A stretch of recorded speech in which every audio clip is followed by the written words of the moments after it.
À son arrivée au pouvoir, un des premiers objectifs de Bonaparte est de parvenir à la paix. La paix extérieure, en arrêtant la guerre avec les autres puissances, la paix intérieure, en mettant fin à la rébellion de l'Ouest et de la Vendée, et puis la paix religieuse, qui a été une des grandes plaies de la Révolution française, qui a véritablement creusé un fossé au sein de la nation. Alors, Napoléon lui-même voudrait aller vite sur ce genre de dossier, mais il a face à lui des oppositions, notamment des oppositions républicaines, les déchristianisateurs républicains, qui ne veulent pas entendre parler d'un accord avec le Saint-Siège.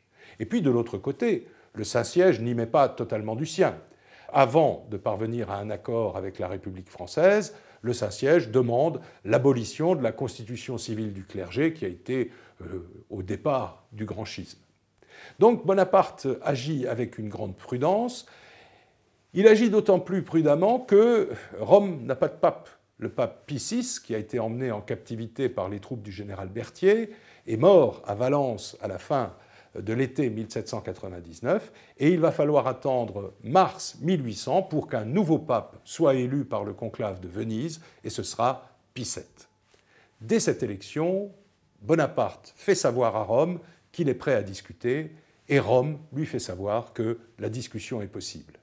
Vont alors commencer à Paris des discussions entre des représentants du Saint-Siège et les représentants de la République française pour parvenir à ce qu'on appelle un concordat, c'est-à-dire un traité international entre Rome et la France pour régler les problèmes d'organisation de la religion catholique romaine. Ce concordat est finalement signé le 15 juillet 1801 et il sera ratifié dans les semaines suivantes, à la fois par le premier consul Bonaparte et par le pape Pie VII.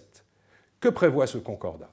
D'abord, il prévoit que la religion catholique va pouvoir bénéficier de la liberté au sein de la République française.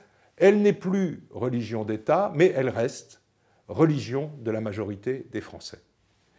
Pour la nomination des évêques, le chef de l'État proposera des noms et c'est le pape qui leur donnera, comme c'est bien normal en matière religieuse, l'investiture canonique.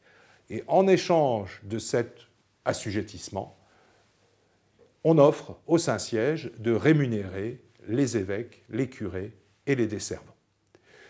Ce sont les grandes lignes de cet accord que Rome aurait bien accepté en l'état, mais Rome va constater que le gouvernement français n'a pas joué le jeu jusqu'au bout, puisque, poussé par son entourage républicain et anticlérical, Napoléon va ajouter unilatéralement au concordat ce qu'on appelle les articles organiques. C'est un décret français qui rend la vie plus difficile à l'Église catholique, qui la place en matière de police sous la coupe directe de l'État.